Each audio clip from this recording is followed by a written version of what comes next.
Today, we're diving into a condition that 90% of you will develop at some point in your life, and that's hypertension. It's known as the silent killer, and for a good reason.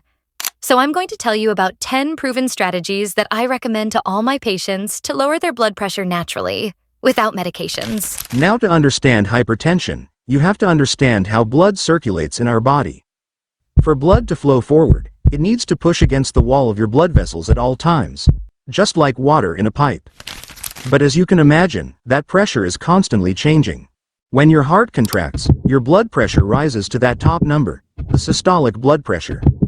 And when your heart relaxes between beats, the blood pressure decreases to the lower number, called the diastolic blood pressure. But no matter the cause, high blood pressure over time is extremely damaging to your blood vessels. In fact, up to 50% of heart attacks and strokes are caused by hypertension. So now let's dive into the top 10 ways that you can naturally lower your blood pressure. As you can imagine, diet plays a big role in your blood pressure. And there's one particular diet that's proven to lower your blood pressure by an impressive 5 to 6 points. The DASH diet, which is basically what most people think of as a healthy diet. Eat more whole foods and lean proteins, and eat less salt and processed foods. One of the important recommendations on the DASH diet is to lower your sodium intake. And I realize that sodium has become a bit of a controversial topic recently, but the scientific evidence is clear. If your blood pressure is high and you want to fix it naturally, you need to lower your sodium intake to a maximum of 2 grams per day. One common mistake I find my patients make when they're trying to focus on decreasing their salt intake is focusing on the salt shaker. Believe it or not, added salt only accounts for a small amount of people's salt intake. In reality, 80% of your salt intake comes from processed foods and eating out. Check out this healthy-looking Mediterranean bowl, honestly, probably something I would order from a restaurant. And that one dish has more sodium in it than you're supposed to eat in the entire day. Let me give you a real-world example of how a modest decrease in sodium can have an unbelievable impact. A few decades ago in Finland, they passed laws requiring warning labels on high-salt foods and promotional labels on healthy, low-sodium, high-potassium options. And they made sure food still tasted really good. Even McDonald's was pressured into releasing a low-sodium hamburger. Researchers then looked at the impact these policies had on the health of the nation, and the results were astonishing. Over the next few decades, sodium intake dropped by 30%, and the average systolic blood pressure dropped by 10 points. But it gets even better. In the middle-aged population, death rates from heart attack and stroke decreased by 80%, and life expectancy went up by several years for both men and women. But it wasn't just sodium reduction that they focused on. They also promoted foods high in potassium. This is really important because you can almost think of potassium like an antidote to sodium. Where sodium stiffens blood vessels, potassium relaxes them. Not only that, potassium helps your kidneys get rid of excess sodium by peeing it out. And studies have shown that by increasing the amount of potassium-rich foods you eat, like bananas, oranges, sweet potatoes, spinach, and beans, you can lower your blood pressure by as much as 5 to 7 points. But be careful, loading up on potassium isn't for everyone. If you have kidney problems or if you take medications that cause you to retain potassium, this is not the strategy for you. So talk to your doctor before you make any drastic changes. Now on to exercise. Up until recently, it seemed like cardio was the best way to lower your blood pressure. But emerging research is showing that other types of training may be even more effective. This meta-analysis from the BMJ in 2023 looked at 270 different trials to try to figure out which exercises were most effective at lowering blood pressure naturally. And the clear winner was isometric exercises, things like wall squats or planks, which lowered the systolic blood pressure up to 8 points. Now, if doing planks and wall sits sounds like fun to you, I'm so happy for you. That's awesome. But for the rest of us, keep in mind that this study also proved that any type of exercise you do will help lower your blood pressure.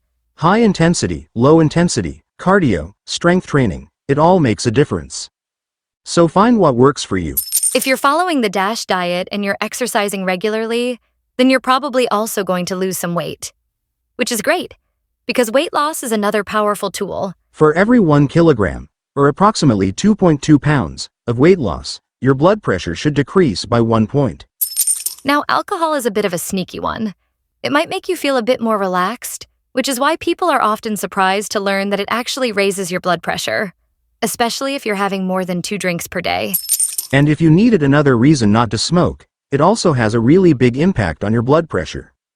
Not only does nicotine increase your blood pressure, but smoking also damages the inner lining of your blood vessels, which causes them to stiffen and increases your blood pressure in the long term. Sleep is another important one. Less than 6 hours per night has been shown to increase the risk of high blood pressure. But some people can sleep the entire night and still feel exhausted the next day. This can be a sign of obstructive sleep apnea, a condition where your breathing starts and stops throughout the night. And it's actually one of the major causes of resistant hypertension.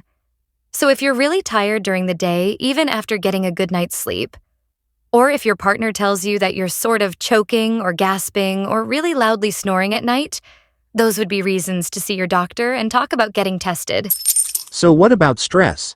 The answer is actually less straightforward than you might think. Intuitively, we all know that stress has a serious impact on our body. And it's true that acute stress can cause a brief elevation of your blood pressure. When it comes to chronic stress, the research isn't as clear.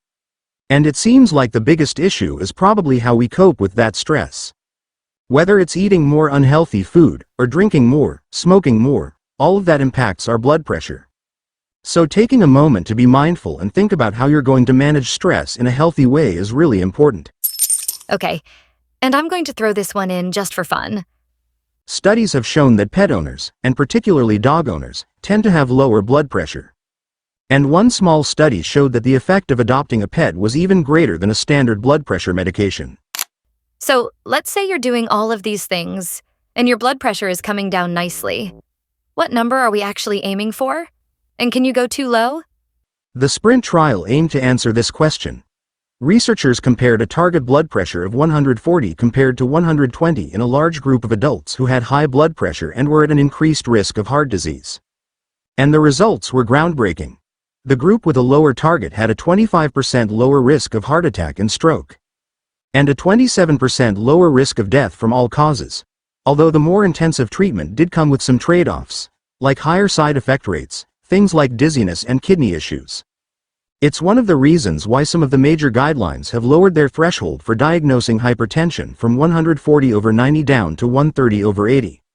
Now, the goal of this video is not to overwhelm you. You don't have to make all of these changes at the same time. Sustainability is key, and adding in small changes over time can have a huge impact in the long run. So I challenge you to pick one thing on this list that you're going to implement, and leave a comment to let me know as a way of committing to it. Now, even if you do everything right, your blood pressure may still be elevated, and that's where medications can be very helpful. So if you've learned something valuable today, then share this video with someone who might benefit from it. High blood pressure affects over 1 billion people worldwide, and together we can raise awareness and empower others to take control of their health. So as always, stay curious, stay healthy, and I'll see you in the next video. Bye for now.